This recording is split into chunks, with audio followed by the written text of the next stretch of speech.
Hi, this is Jack Stanley. I'm still here in the Boston area where I have made several videos, but I wanted to talk more about some of those people who made such a difference. And you cannot go on about Boston, about the area, Quincy, without going on about the amazing exploits of John Adams.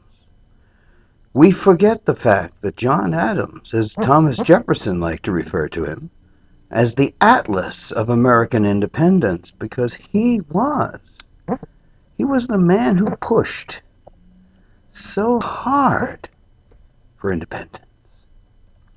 He is the man who pushed so hard for so much to happen here.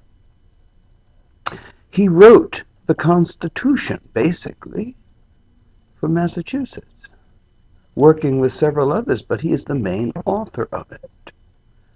And let's just put it this way, if we want to give main authorship of the Declaration of Independence to Thomas Jefferson, we need to make full authorship of the Constitution of Massachusetts John Adams, with assistance, same as Jefferson. Another thing that's very, very important is this, that he is the man who nominated George Washington to be the General-in-Chief. He was smart enough to realize that the Revolution was basically based in New England. And if someone like John Hancock, who wished to be in charge, became the general, well, it would remain a New England affair, therefore could very well lose the interest of the other colonies. Therefore, he basically thought, and with just views, the wisdom of nominating George Washington. Washington was from Virginia. He was already dressed in a military uniform. Every time he came out, he was dressed, just to give the indication that he might be a little interested in being in charge. But also, the fact is that, being that he was a Virginian, it took the Revolution away from New England and gave another part of the colony part of its control. Another thing about Adams, of course, he was vice president. He was our first vice president. Influential in the decisions in making the Constitution. You got to remember, the United States Constitution, in many ways, is based on the Constitution of Massachusetts. So Adams had a very, very strong hand in its development. He was our first vice president. He was the first person to assume a change in power in government. It had never happened before in history. George Washington retired. John Adams became president. Nothing like that had ever happened. It was a peaceful transfer of power. And as Washington said to Adams, "Who's the happier, me leaving or you entering?" He had already served as president and he knew how awful it was. John Adams had how can I put it best, a dreadful term of office. But also we have to remember something else that's very important about John Adams, is that we had an undeclared war with France.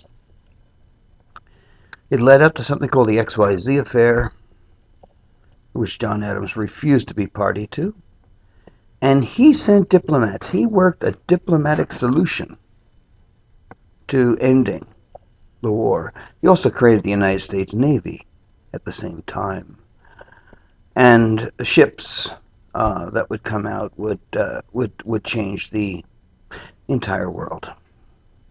Another thing that's very important is John Adams saved the United States.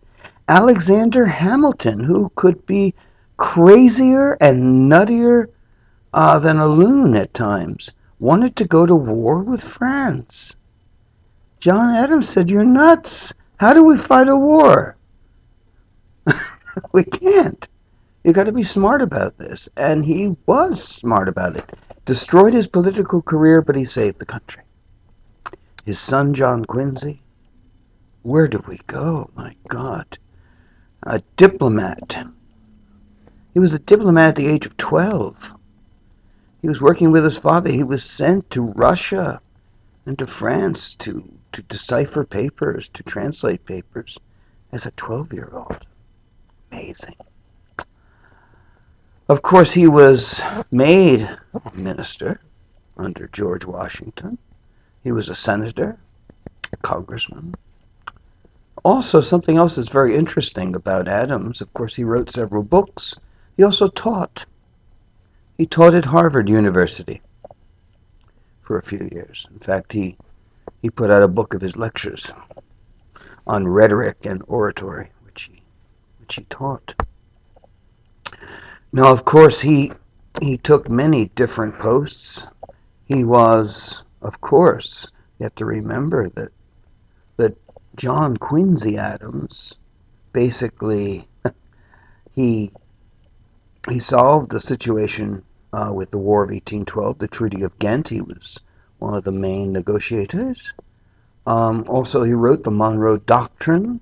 He set up the purchase of Florida from Spain. And then, of course, he became president, which was a disaster like his father's administration, although his father lived long enough to see his son become president. As much as John Adams said he would never recommend the office to president to anyone, let alone his son, he was justifiably proud.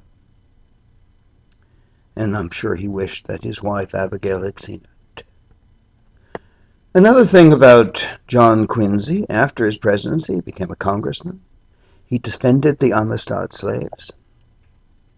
He also killed the gag rule in Congress. And the gag rule was such that you could not mention slavery in Congress. He killed it. If there is anyone who, you might say, lit the match that would start the Civil War, that would change the entire world, it was John Quincy Adams. And so these two, and I'm just touching on the surface of what they did so much more. And there's so much more I will talk about in the future. But being up here and paying homage to them was well worth it. It was a very great thing to do because these two individuals are so important to what America would become. And the sad part is, so few of us are aware of it. Learn, study, learn about John Adams and John Quincy. Learn about the Amistad slaves. Learn about the fact that he gained their freedom. I remember when I was in his library, which was built by his son in honor of his father, there was a very large Bible filled with X's. It was a gift to John Quincy Adams from the Amistad slaves for getting them their freedom. It doesn't get better than that. And so, as I said in a previous video, as I was in the crypt in which John Adams, Abigail, and John Quincy and Louisa are buried, I said, thank you, thank you, thank you. And I think everybody in this country should study and learn about what they did. And then after they learn, say thank you.